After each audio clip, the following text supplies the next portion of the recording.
Banyak orang mengeluhkan kondisi hidup.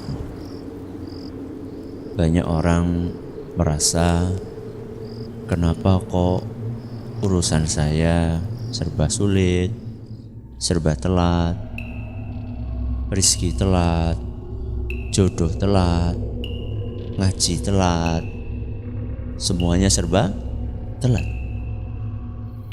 Ternyata pemicunya seringkali adalah perilaku kita sendiri. Maka para ulama kita menyampaikan sebuah kaidah, al-jaza'u min jinsil amal. Ganjaran itu akan menyesuaikan perbuatan. Jadi kalau perbuatannya A, maka ganjarannya ya serupa dengan A. Maka ini ganjaran dari perbuatan dia suka telat. Telat apa? Telat sholat. Telat sholat.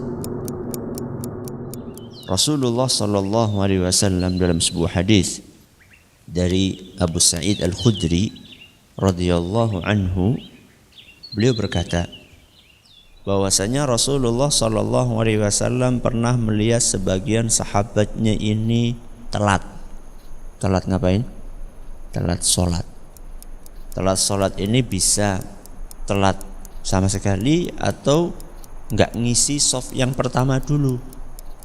Maka Nabi SAW pun menasehati para sahabatnya, ayo pada maju, isi dulu shaf yang depan, berangkatlah lebih awal. Lalu Nabi SAW bersabda, ini yang perlu kita garis bawahi, la yazalu qaumun yata'akhkharun.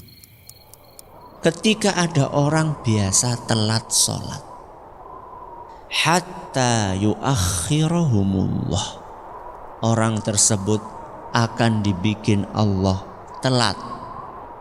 Perhatikan, di sini Nabi SAW tidak sebutkan Allah akan bikin telat dia dalam urusan A atau B atau C atau D. Nabi cuma katakan orang ini akan dibikin telat. Bisa kita simpulkan, berarti maksudnya adalah telat dalam semua urusan.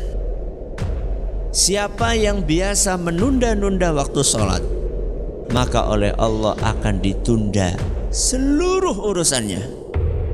Telat rizki, telat jodoh, telat mikir, talmi.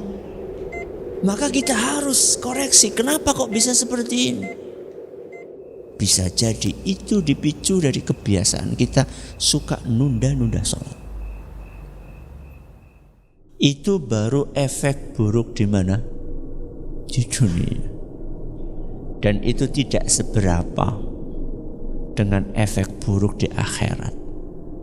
Tertunda apa di akhirat?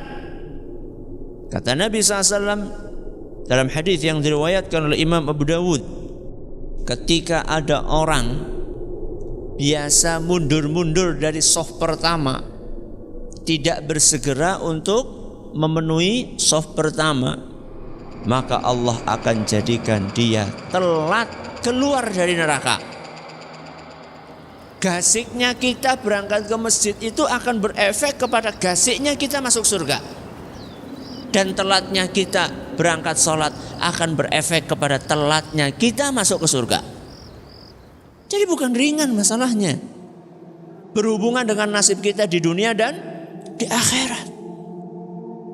Sehari di sisi Allah itu seperti 1000 tahun menurut ukuran kalian. Satu hari di akhirat sama dengan 1000 tahun di dunia. Bayangkan telat satu hari, teman kita sudah Masya Allah di surga berapa tahun? 1000 tahun. Sudah menikmati makanannya, minumannya, bidadarinya. Wisbarek. Ini lebih untuk 1000 tahun kemudian sudah gosong, dibakar di api neraka. Itu kalau telatnya satu hari. Kalau telatnya seminggu, kalau telatnya sebulan, nek telatnya setahun, 360.000 tahun. Kebiasaan telat sholat itu bukan urusan remeh, ini urusan berat. Maka berlatihlah berjuanglah. Semua itu butuh latihan, tapi harus dimulai.